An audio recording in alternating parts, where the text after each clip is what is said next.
Ассаламу алейкум рахматуллахи ва баракату.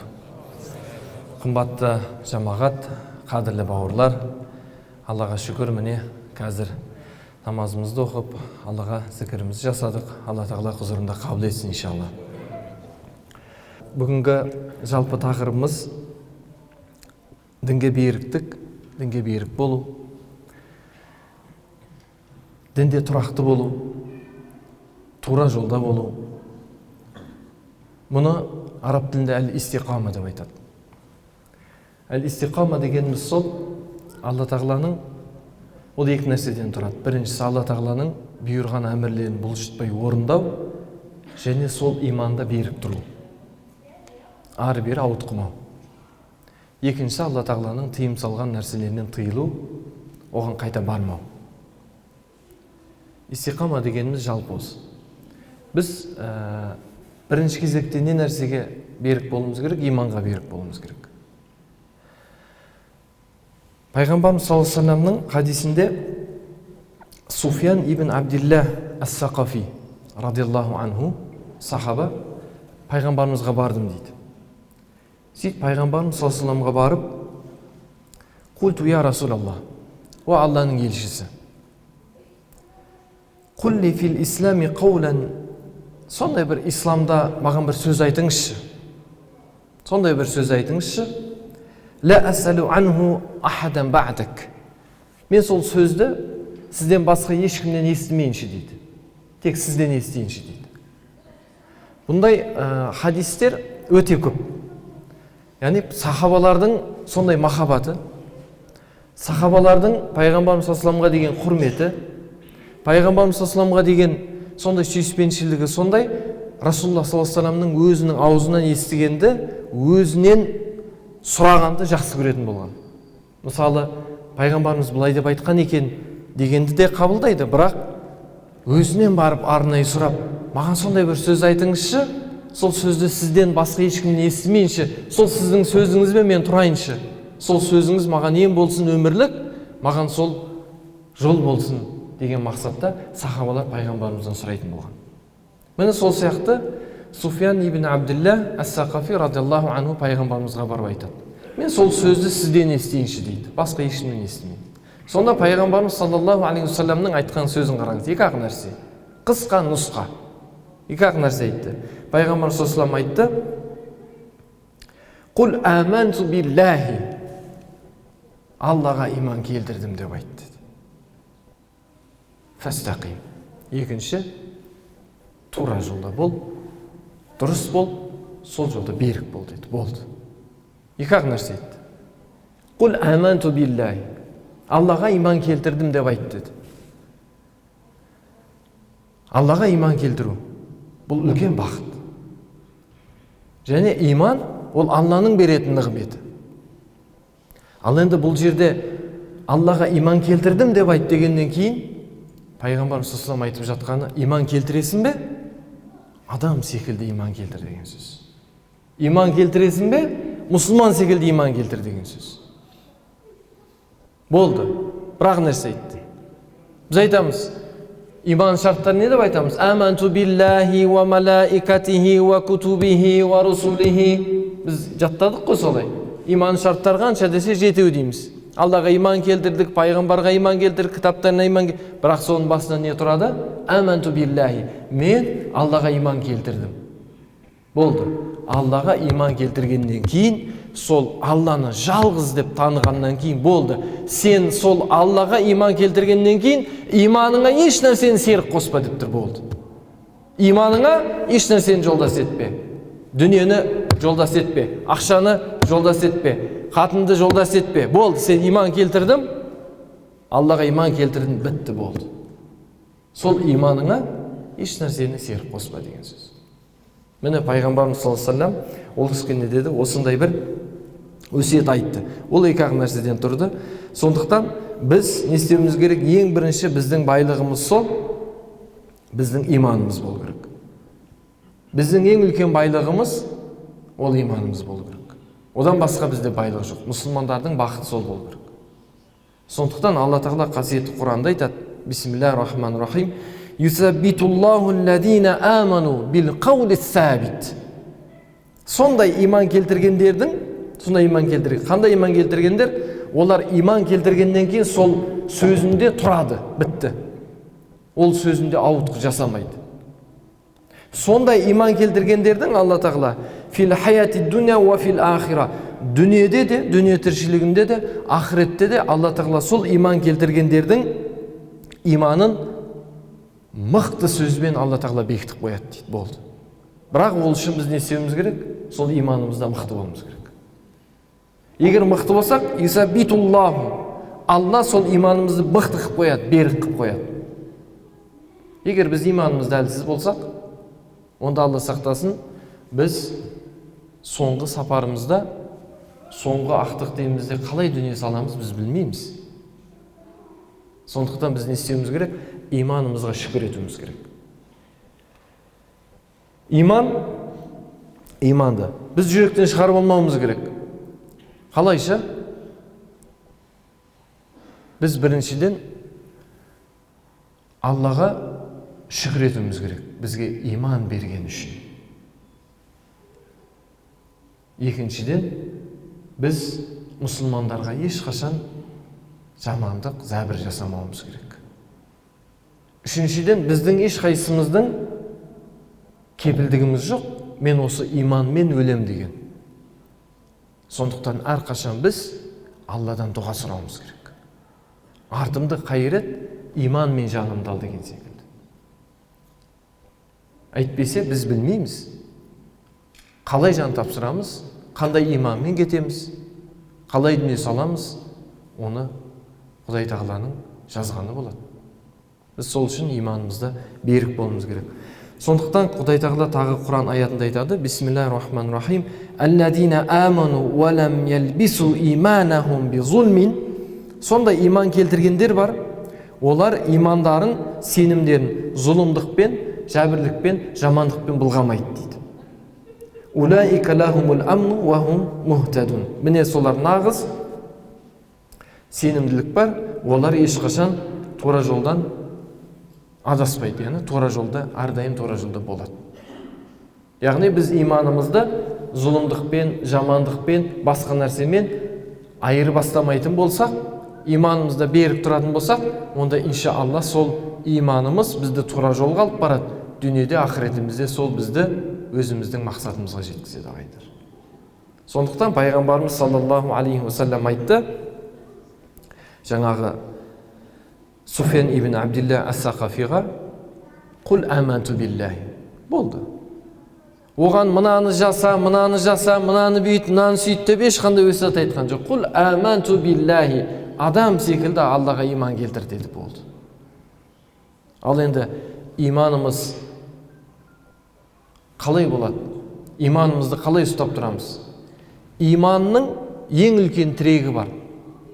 Екі тірегі бар. Ол жүрек, екінші ол тіл. Жүрек былғанса, иман әлсіз дейді. Тіл былғанса, жүрек әлсізденеді. Бітті.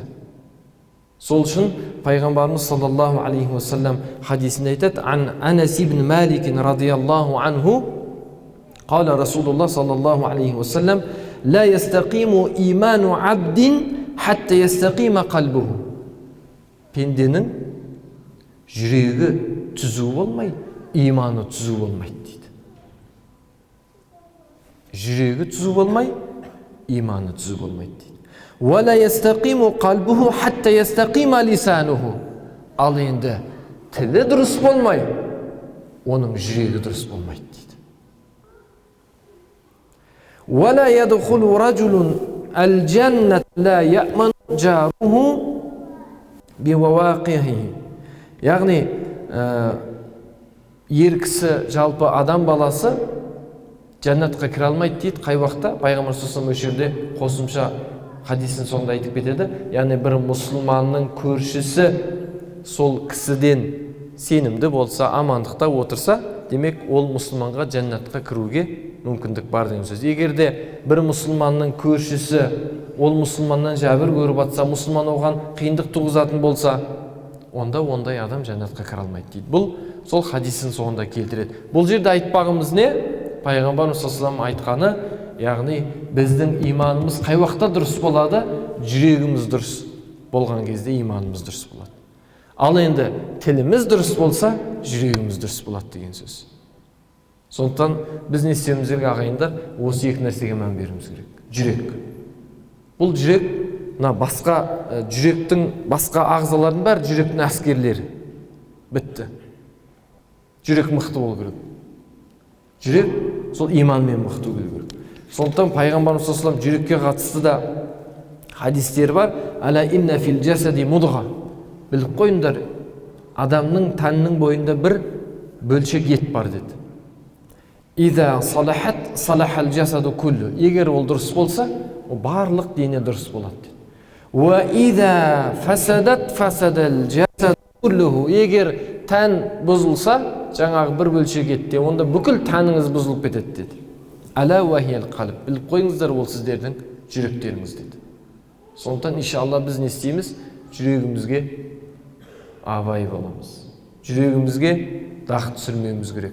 Жүрегімізді дұрыстасақ, иманымыз кәміл болады. Иманымыз кәміл болса, демек біз Аллаға шынайы иман келтірген пенделер боламыз. Ал енді тіл, бұл да тіл, білесіздер, тіл адам баласының ең үлкен жауы тіл. Адам тілімен тозаққа түседі, адам тілімен дәрежесін түсіреді, дәрежесін арттырады.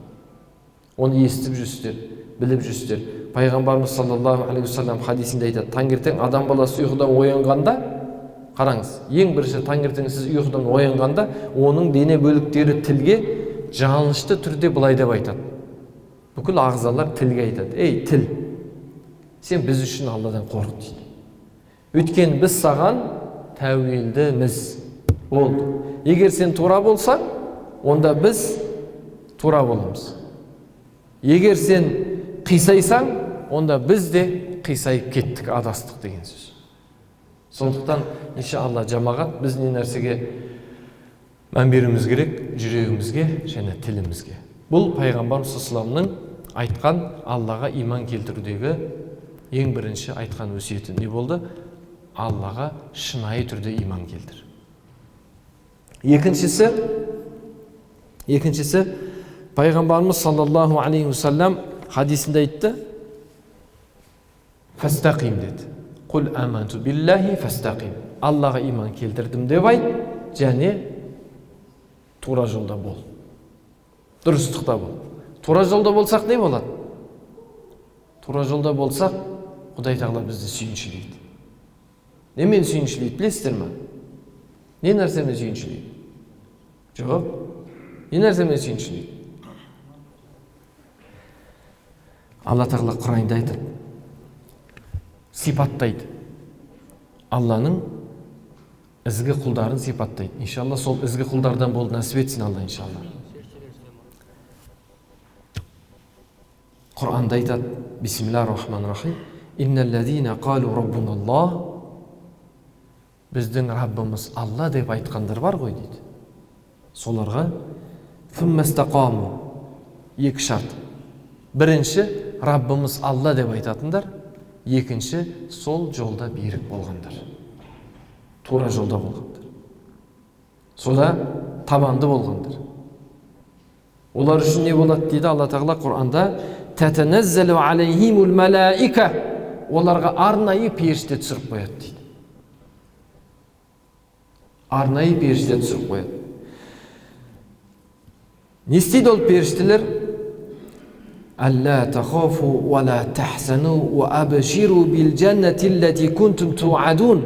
Сендер қорықпаңдар, қайғырмаңдар, сендерге уәде етілген жәннат арқылы қуанышқа бөленіңдер дейді. Нахну аулияукум фил хаяти дуния ва фил ахира. Біз сендердің дүниедегі және ақыреттегі достарыңбызбыз дейді. Валакум фиха ма таштахи. Сендер өз жерде не нәрсені тілесеңдер, барлық нәрсе сендер үшін бар дейді. Анфусукум валакум фиха ма таддаун. Бұл өте кешірімсіз Алла сендерге дайындап қойған нәрсе бар. Нузулан мин ғафуру рахим. Сондай рахымды Алла тарапынан берілген сендер үшін сондай сый бар дейді. Енді қараңыз, мен иман келтірдім, Алла жолында жүрмін, керемет болып жүрмін, аяғым жерге тимей әулие болып ұшып жүрмін деп ойламаңыз. Ертең ақыретіңіз қалай болады сіз білмейсіз. Біз білмейміз қалай жан тапсыратынымызды. Ильяс пайғамбарға Әзірейіл періште келіп есігін қағады, жанын алу үшін. Сонда Ильяс қорқып қалады. Ол пайғамбар. Ол қорқып қалады. Сонда Әзірейіл: «Ей Ильяс, сен пайғамбарсың ғой. Сен өлімнен қорқып тұрсың ба?» дейді. «Жоқ», дейді, «мен өлімнен қорқып тұрған жоқпын. Мен осы өмірде Құдай тағалаға иман келтірдім. Менің ғибадатпен өмірім бар еді. Ғибадатты тіршілігім бар еді. Енді ол ғибадатты тіршілігім таусылып, қараңғы көрге жалғыз кететін болдым. Ол мазардағы, ол жақтағы мекенімде кіммен мен дос болады дейсің? Ол жақтағы жағдайым қалай болады дейсің? Соны уайымдап тұрмын» дейді. Біз білмейміз. Пайғамбарлардың өзі, әулиелердің өзі, салих құлдардың өзі. Зубайр ибн Ауам радиаллаху анху аузын оразадан ашпайды екен. Сонда ұлы келіп: «Әке, сіз әрдайым ораза ұстайсыз, тәніңізді қинайсыз, жаныңызды қинайсыз. Расулалла бұлай қинаған жоқ қой бізді.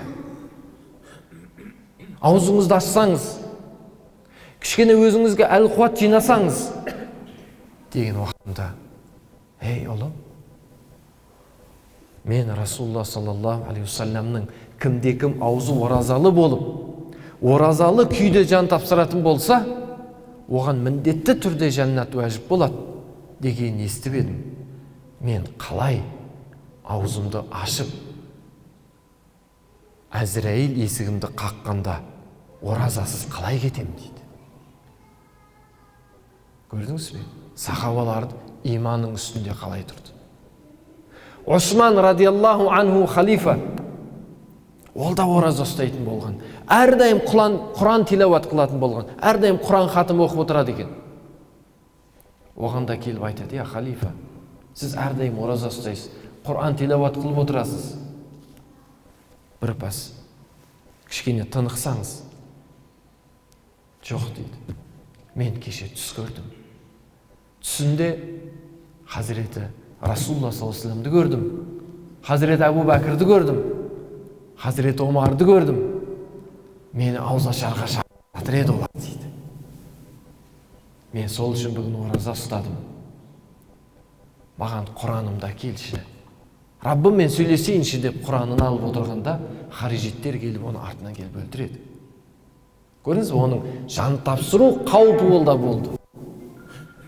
Біз егер тура жолда болсақ, егер осы жолда табанды болсақ, иншалла сол кезде Құдай тағала бізді осы аятта айтылғандай сүйіншілейді. Сол кезде періште келеді. «Нахду әулияукум фид дуния вал ахира». Әрбір адамның дүниеде періштесі бар, досы бар. Жақсылық жасасаңыз жаныңызда жүреді. Абайсыздан құлап қалайын десеңіз құлаппайтын періште. Өйткені ол сіздің досыңыз осы дүниедегі. Сізді ұстап жүретін періште болады, ойламаңыз. Бірақ сол періште айтады: «Ей пенде, сен Аллаға иман келтірдің, сен Раббым Алла дедің, осы жолда берік болдың, енді қорқпа, біз саған ақыретке дейін достық етеміз. Сен жаннатқа кіріп кеткенге дейін біз сенің қасынан табылатын шынайы досың боламыз» дейді. Кімдерге? Раббын Аллах, біздің Раббымыз Алла деп, және сол жолда берік болғандар үшін дейді. Ол оңай емес. Иншалла біздің жан тапсырар сәтімізде Әзірейіл есігімізді қаққан кезде періштелеріміз келіп сүйіншілесін иншалла. Сондай иман нәсіп етсін бізге. Міне періште бізге дүниеде, ақыретте, сізге қабірден оянғанда, қияметте, және сіз жәннатқа кіргенге дейін періште сізге достық етеді. Басқа ешкім достық ете алмайды. Ата-анаңыз кірмейді, ағайын туысқаныңыз жаныңызда болмайды. Қараңғы көрде, сол өлім сәтінде сізге дос болып қорықпа. Саған сүйінші бар. Сен Алланың бұйрығын орындадың, тыйғаннан тыйылдың. Қорықпа енді. Біз қасыңыздамыз деп періштелер айтады екен. Алла соны нәсіп етсін. Дінімізге берік болайық иншалла. Сондықтан біз күніне неше рет фатиха оқимыз білесіздер? Намазды оқысақ қанша рет оқимыз?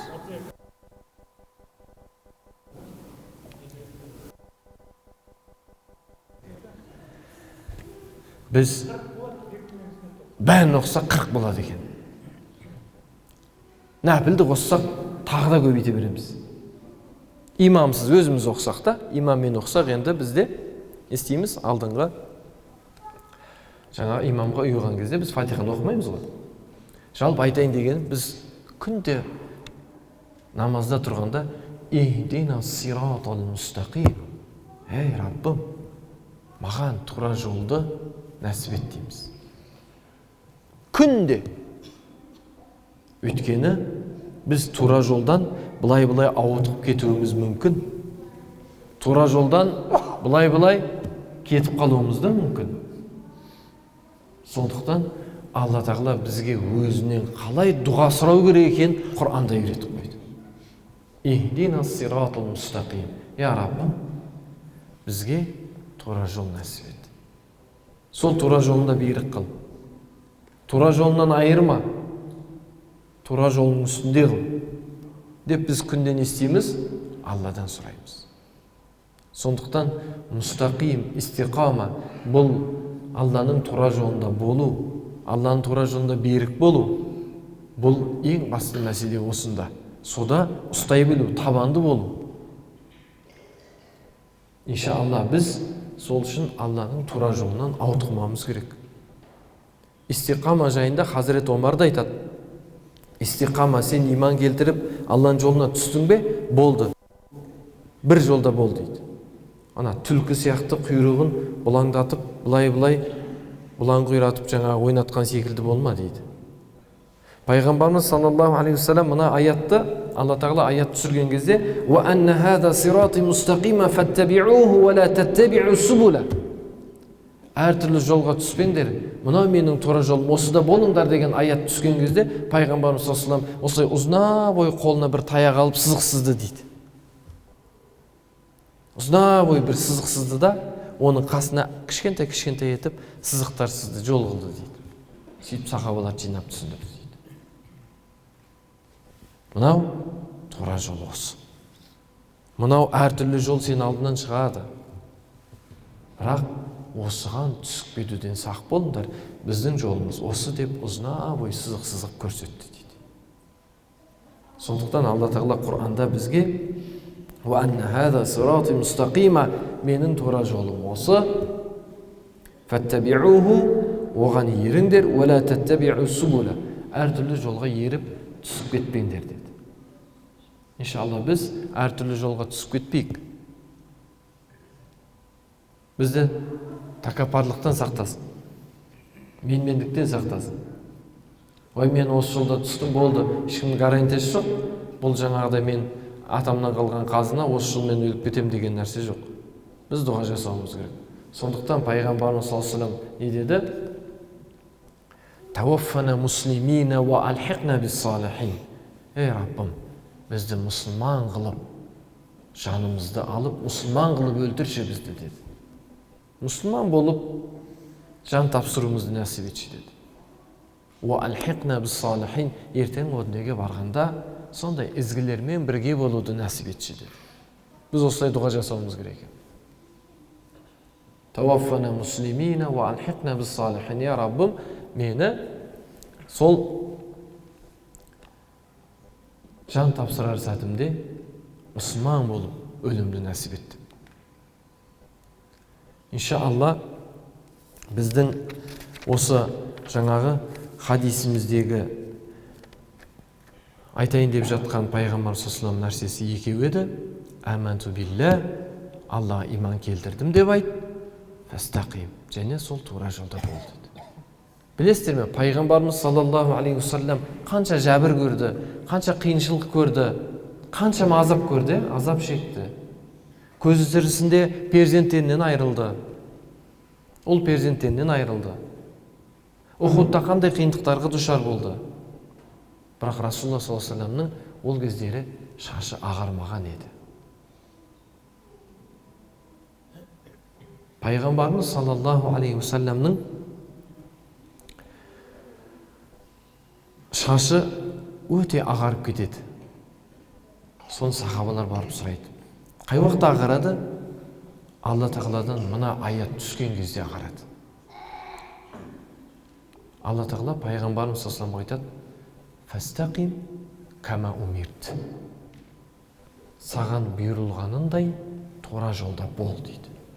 Пайғамбардан артық, пайғамбардан асқан тура жолда болған адам бар ма, айтыңыздаршы? Пайғамбарымыз ғой ең тура жолда жүрген, ең ізгі жолда жүрген, ең тура жолды көрсеткен кім бізге? Пайғамбарымыз саллаллаху алейхи вассалам. Міне пайғамбарымыздың өзін Құдай тағала солай ескертеді. Фастақим кама умирт. Ей Мұхаммед алейхиссалату вассалам, саған әмір етілгеніндей тура жолда бол дейді. Сонда пайғамбарымызға осы аят түскенде пайғамбарымыздың уайымнан шаштары, сақалдары ағарып кетеді. Сонда сахабалар таң қалып, тіпті Хасан радиаллаху анху айтқан, сол аяттан кейін Расулулла мүлде демалмайтын болды деген. Оның шаштары солай ағарып кетті, оған ол ауыр дейді. Біздікі деп жүрміз ғой бәріміз. Ол тура жолда табанды болу, Алланың нығметі. Алла елшісін, Расулын, пайғамбарын ескертті. Біз кімбіз? Біз кімбіз оның қасында? Сондықтан ағайындар, біз бұған не істеуіміз керек? Ең бірінші Аллаға шүкіршілік, екінші осы жолда дұрыс болуды Алла тағаладан біз әрдайым дұғада болуымыз керек. Дұғамен осы жолымызды сұрауымыз керек. Өйткені әрине пайғамбарымыз саллаллаху алейхи вассалам айтты: менің шашымды Худ сүресі және соған ұқсас сүрелер ағартты ғой деді сахабаларға. Худ сүресі жаңағы аят еді. Саған әмір етілгеніндей тура жолда бол деген бұйрық еді. Міне пайғамбарымыз саллаллаху алейхи вассаламның шашын солайша ағартып жіберді дейді. Біз енді не істейміз? Иншалла қолымыздан келгенше жасаймыз. Тура жолда болуға тырысамыз. Әрекет жасаймыз. Әрине біз пайғамбардың деңгейіне жете алмаймыз. Пайғамбардың деңгейіндей табанды тұра алмауымыз мүмкін. Бірақ Расулулла саллаллаху алейхи вассалам біздерге хадисінде айтып кетті: «Сәддиду, дұрыс болыңдар» деді. «Ва қарибу, сол дұрыс нәрсеге жақын болыңдар» деді. Істей алмасаң, саған ауыр келсе, ең болмағанда сәддиду, дұрыс болыңдар. «Ва қарибу, ең болмағанда соған жақындаңдар» деді. «Ва баширу, және ескеріп қойыңдар, فَإِنَّهُ لَنْ يُدْخِلَ الْجَنَّةَ أَحَدًا عَمَلُهُ» деді. Ешкім өзінің амалымен жәннатқа кіре алмайды деді. Сонда сахабалар: «Қалу, وَلَا أَنْتَ يَا رَسُولَ اللَّهِ» Ей Алланың елшісі, сен де өзіңнің жасаған ізгі амалыңмен жәннатқа кіре алмайсың ба деді. Сонда пайғамбарымыз саллаллаху алейхи вассалам айтты: «Қала, وَلَا أَنَا إِلَّا أَنْ يَتَغَمَّدَنِيَ اللَّهُ مِنْهُ بِرَحْمَةٍ» Әрине деді, сіз де кіре алмайсыз ба дегенде, мен де кіре алмаймын. Маған Алланың рахматы, мейірімі, рахымы түспейінше, мен де өзімнің амалыммен жәннатқа кіре алмаймын деді. Сондықтан иншалла хадисін жалғасында айтты: «Ва'ламу, біліп қойыңдар, анна ахаббал амали илаллахи адвамуху ва ин қалла». Біліп қойыңдар, Алланың алдында сондай ең жақсы көретін Құдай тағаланың амалы аз да болса лайым жалғасып тұратын сендердің ізгі амалдарың деді. Иншалла біз әрекет жасаймыз. Дұрыс болуға әрекет жасаймыз. Сол дұрыс жолда жүргендерге жақындаймыз. Солармен бірге болуға әрекет жасаймыз. Солардың қасынан табылуға әрекет жасаймыз. Иншалла. Біздің ешкім айта алмайды, мен пәлен күн ораза ұстадым, пәлен рет қажылыққа бардым, пәлен рет зекет тараттым, сол амалыммен жәннатқа кірем деп ешкім айта алмайды. Ол күллі амалына Құдай тағала ақыретте бір көзін қойып, хадисте келеді, бір көзін қойып, күллі амалын бір шетке қойғанда көзі оны ауыр басып кетеді дейді. Ей құлым, өзіңнің амалыңмен кіресің бе, менің мейіріммен кіресің бе дегенде пенде айтады, я Алла, сенің мейіріммен кірем дейді. Бірақ сондай бір құл мақтанады, тәкаппарланады дейді.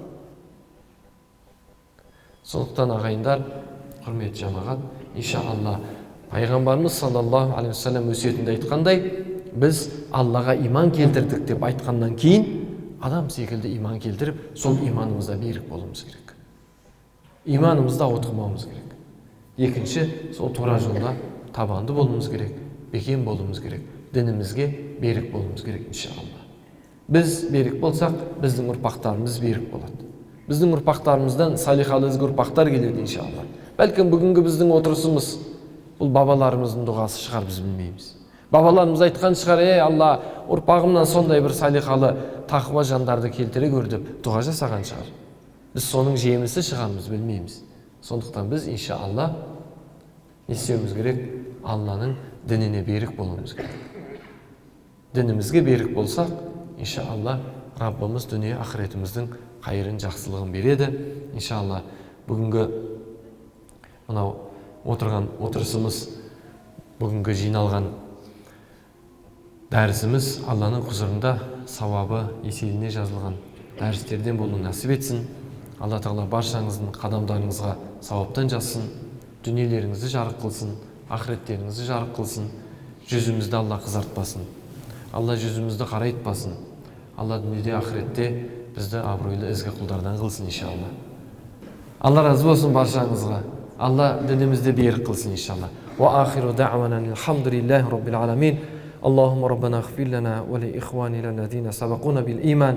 ولا تجعل في قلوبنا غلا للذين آمنوا ربنا إنك رؤوف رحيم اللهم ربنا فاغفر لنا ذنوبنا وقنا عذاب النار يا الله біздерді өзіңнің дініңе берік қыл, жүрегімізді, табанымызды, тілімізді, амалымызды өзіңнің ризашылығыңа жетелейтін амалдардан қыл.